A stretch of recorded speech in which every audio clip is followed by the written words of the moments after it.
there's so many people out there that are really stuck. And I think there's a lot of uncertainty around at the moment. And so anything that we can do to add value and contribute in the way that you guys are doing is wonderful, and you have my entire heart. So thank you.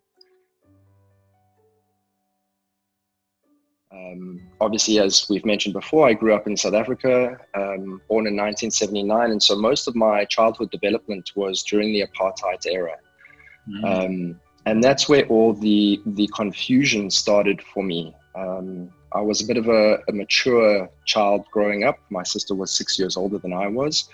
And so my maturity kind of developed at a very young age.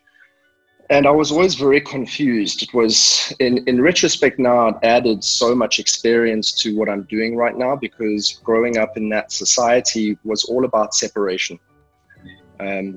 Being separated, being isolated from the rest of the world, but also the separation in terms of culture and what was happening with the dynamic there. And it was very confusing for me, because I was literally, both of my parents worked.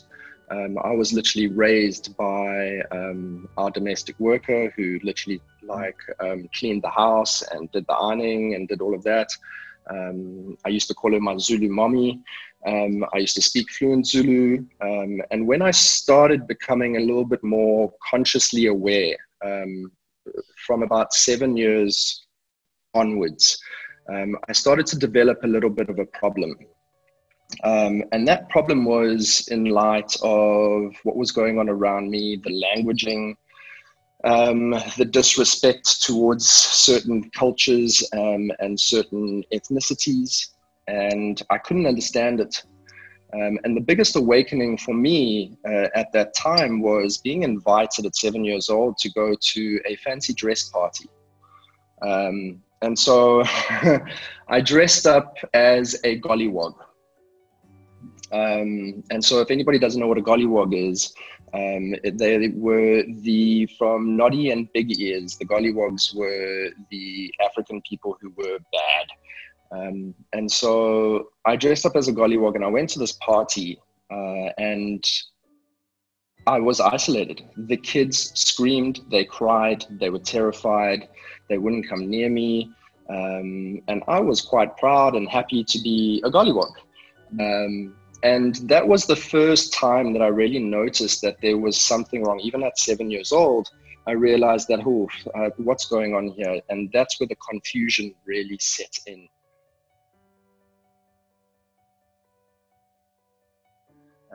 My first English oration was done on telepathy. And so I was a very bit of a strange, curious child, and that later developed into a curiosity in terms of different religious texts. I had a bit of obviously growing up in that environment, was hugely pro-Catholic, pro-Christian, and I just didn't see much sense in that book. It didn't make sense to me, and so I started exploring other texts and other books. And I started kind of delving into the world of magic. And so obviously with that background and in that society at the time, it wasn't really considered normal.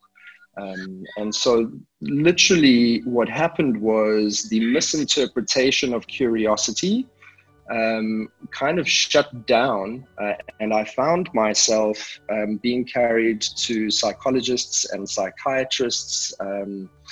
That stifleness of not being able to decide. I remember bringing my parents a book in bed and saying, hey, I think I must have been about 13 at the time. And I said, hey, look, in all due respect, I respect your choices, but this is a book that I can't follow. I've decided to choose a different route for what I want to practice in terms of my faith. Here's a book, please read it.